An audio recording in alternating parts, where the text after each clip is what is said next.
JSB with ఛానల్లోకి స్వాగతం. నేను మీ శ్రేయభిలాషి జేఎస్ బావజాన్. గత 4 రోజులుగా పుల్చల మండలం మరియు చుట్టుపక్కల గ్రామాల్లో తుఫాన్ ప్రభావంతో చినుకులు రాలుతూ అప్పుడప్పుడు మోస్తరుపాటు వర్షం కురుస్తూ ఉండేది.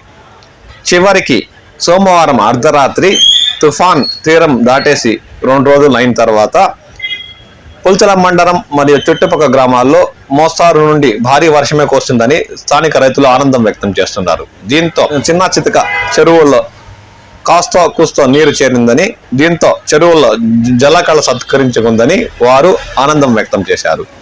రాబోయే రోజుల్లో పశువులకి పచ్చదనంతో కూడిన మేత కూడా దొరికే అవకాశం ఉందని వారు ఆశాభావం వ్యక్తం చేశారు. చివరికి మంగళవారం ఉదయం సూర్యుడి దర్శనం ఇవ్వడంతో చలి తీవ్రత కాస్త కూస్తో తగ్గినట్టయింది. దీంతో తుఫాన్ ప్రభావం దాదాపు పూర్తిగా తగ్గినట్టే అయింది. ఆ దృశ్యాలంటే ఇప్పుడు మనం చూద్దాం.